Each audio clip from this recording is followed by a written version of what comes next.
ബിരിയാണി 70 ബിരിയാണി 70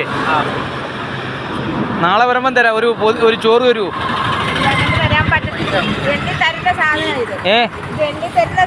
നാളെ കറക്റ്റായിട്ട് ഇതിലേക്കൂടെ വരുമ്പം തരാം ചേച്ചി.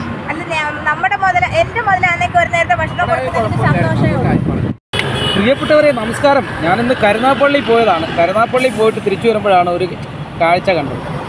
ഒരു ചേച്ചി, പാവം ചേച്ചി, മഞ്ഞ കുട കാണുന്നു. അവിടെ ബോർഡാണ് കാണിക്കുന്നത്. തൊട്ടടുത്ത് കുടക്കീഴിൽ പൊതിച്ചോറ് ഇരിപ്പുണ്ട്. പൊതിച്ചോറ് എന്തായാലും ചേച്ചിയെടുത്ത് ഞാൻ വെറുതെ ചോദിക്കാം. ഇത് ചേച്ചിയുടെ മനസ്സെങ്ങനെയുണ്ടെന്ന് അറിയട്ടെ. നല്ല മനസ്സിൻ്റെ ഉടമകളായിരിക്കും.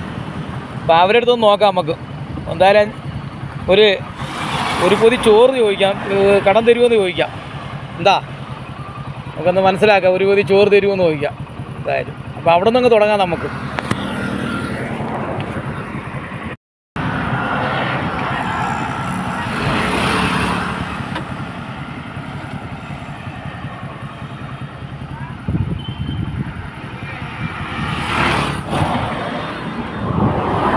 നമുക്കെന്തായാലും ചേച്ചിയോട് ചോദിക്കാം ഒരു ഊണ് തരുമോ,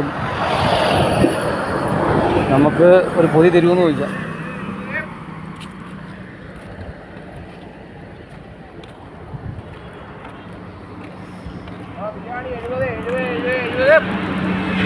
ബിരിയാണി 70 ബിരിയാണി 70 നാളെ വരുമ്പം തരാം. ഒരു ചോറ് തരൂ.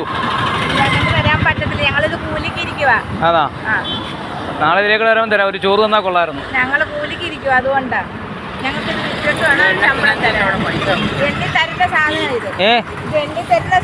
നാളെ കറക്റ്റായിട്ട് ഇതിലേക്ക് വരുമ്പം തരാം ചേച്ചി. അല്ല, നമ്മുടെ എന്റെ മുതലാണെങ്കിൽ ഒരു നേരത്തെ ഭക്ഷണം കൊടുക്കുന്നതിന് സന്തോഷമേ ഉള്ളൂ. എന്തായാലും ബിരിയാണി 70 രൂപയേ ഉള്ളൂ അല്ലേ? ചേച്ചിയുടെ കാര്യം പറഞ്ഞു. മീൻ കൊടുക്കാനില്ല. എനിക്ക് കൊടുക്കാൻ മനസ്സുണ്ട്. എന്റെ മുതലല്ല. അത് കുഴപ്പമില്ല. ഞങ്ങളിത് ചിക്കനാ. ഞങ്ങള് ഇത് എണ്ണയാണ് നമുക്ക് കുഴപ്പമില്ല. നമ്മൾ വിറ്റ് നമുക്ക് അതിനകത്തുനിന്ന് ഒരു ഓഹരി തരും. ഞങ്ങൾ നല്ല കാര്യം ചേച്ചി. നല്ല കാര്യം തന്നെ. എനിക്ക് എന്റെ ഭക്ഷണമാണെങ്കിൽ നല്ല. എത്ര നാളായി ചേച്ചി തുടങ്ങിയിട്ട്? ഞങ്ങളിപ്പോ 1 മാസത്തോളമായി ഇവിടെ വന്നിട്ട്. പ്രിയപ്പെട്ടവരെ, നമ്മളെ കരുനാഗപ്പള്ളിയിൽ നിന്ന് ഇങ്ങോട്ട് വരുമ്പോൾ ഇവിടെ ഏത് സ്ഥലമാണ്? Petrol pump. പ്രിയപ്പെട്ടവരെല്ലാം ഇവിടെ വന്ന് പൊതി മേടിക്കണം. ഞാനിപ്പോൾ ജസ്റ്റ് ചേച്ചിയുമായി ഓടി വന്നപ്പോൾ ചേച്ചിയും ചേട്ടനും ഇങ്ങനെ ബോർഡൊക്കെ കാണിച്ച് നിൽക്കുകയാണ്. അപ്പം വളരെയേറെ ഞാനൊരു ഊണ് ചോദിച്ച് നാളെ തരാമെന്ന് പറഞ്ഞ് കാശ്. അപ്പോൾ ചേച്ചി പ്രതികരിച്ചു. അപ്പം നല്ല കാര്യം തന്നെ, ചിലവർ കൊടുക്കും. അപ്പം പ്രിയപ്പെട്ടവർക്ക് എന്തായാലും ചേച്ചിയുടെ കയ്യിൽ നിന്ന് ഊണ് മേടിക്കണം. നമുക്കറിയാം കരുനാഗപ്പള്ളിയിൽ നിന്ന് ഇങ്ങോട്ട് വരുമ്പോൾ ഈ സ്ഥലപ്പേരെന്തോ ചേച്ചി? ഈ സ്ഥലപ്പേരെന്തോ? കരുനാഗപ്പള്ളിയിൽ നിന്ന് പുറത്ത് പെട്രോൾ പമ്പിൻ്റെ അടുത്ത് നമ്മൾ ചേച്ചി കൊക്കാരക്കൽ വരുമ്പോൾ നിങ്ങളെല്ലാവർക്കും ചേച്ചിയുടെ കയ്യിൽ നിന്നും ചേട്ടൻ്റെ കയ്യിൽ നിന്ന് ഒരു ഊണ് വാങ്ങാം. എന്തായാലും ചേച്ചി, ഞാൻ വന്നപ്പോൾ ഒരു പൊതി ചോദിച്ചപ്പം ചേച്ചിയുടേതല്ല. ചേച്ചി ഒരു കൂലിക്ക് ജോലി ചെയ്യുന്ന ഒരാളാണ്. അത് നല്ല കാര്യം. ചേച്ചിയുടെ ഈ ചേട്ടൻ ഇങ്ങനെ ബോർഡ് ഇങ്ങനെ കാണിക്കുകയാണ്. ബോർഡ് കഷ്ടം. അവരുടെ കാര്യമാണ്. അവർക്ക് അങ്ങനെ കൊടുക്കാനില്ല. അപ്പോൾ ഞാനൊരു പൊതി ചോദിച്ച്, അപ്പം അവരെങ്ങനെ പ്രതികരിക്കും എന്ന് നമുക്ക് മനസ്സിലാക്കാം. അവർക്ക് അങ്ങനെ കൊടുക്കാൻ ഇല്ല. കഷ്ടം അവർക്ക്. ചേച്ചിക്ക് എല്ലാ ആശംസകളും നേരുന്നു. ചേച്ചി സന്തോഷം തന്നെ പറഞ്ഞതിൽ. എനിക്ക് ആരോഗ്യമൊക്കെ ഇല്ലേ? എന്നെ കണ്ടപ്പോൾ കുഴപ്പമൊന്നുമില്ലല്ലോ.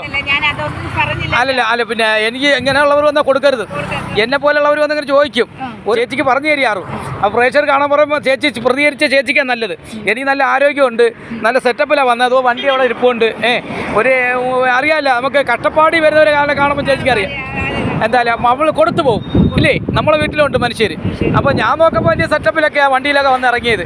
അപ്പോൾ അവരത്ര കാണുമ്പോൾ അറിയാമല്ലോ. അപ്പോൾ നിങ്ങൾക്ക് അറിയാം. ഞാനാണ് വീഡിയോ. തീർച്ചയായിട്ടും ചേച്ചി വിഷമിക്കണ്ട. പ്രേക്ഷകർ കൂടും. തീർച്ചയായിട്ടും ചേച്ചിയുടെ കയ്യിൽ നിന്ന് മേടിക്കും. ചേച്ചിക്ക് അങ്ങനെ കൊടുക്കാനില്ലാത്തതുകൊണ്ടാണ് ചേച്ചിക്ക് കൊടുക്കാനില്ല. പ്രിയപ്പെട്ടവരെ, ചേച്ചിയും ചേട്ടനും വളരെ കരുനാഗപ്പള്ളിയിൽ നിന്ന് ഇങ്ങോട്ട് വരുമ്പോൾ പമ്പിൻ്റെ അടുത്താണ്. എന്തായാലും പ്രതീക്ഷയോടെ ജീവിക്കാൻ വേണ്ടി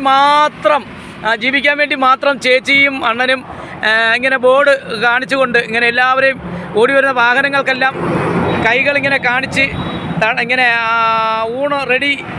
ബിരിയാണി 70 രൂപയെന്നുള്ള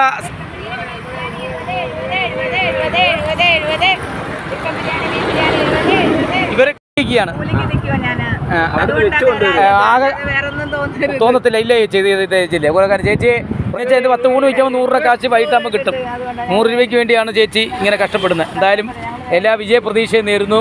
കരുനാഗപ്പള്ളിയിൽ നിന്നും ക്യാമറമാൻ സന്തോഷ് കുമാറിനോടൊപ്പം കെ മേടിക്കേണ്ടി കൊല്ലത്തു നിന്നും ശില്പി രാജേന്ദ്ര പ്രസാദ്.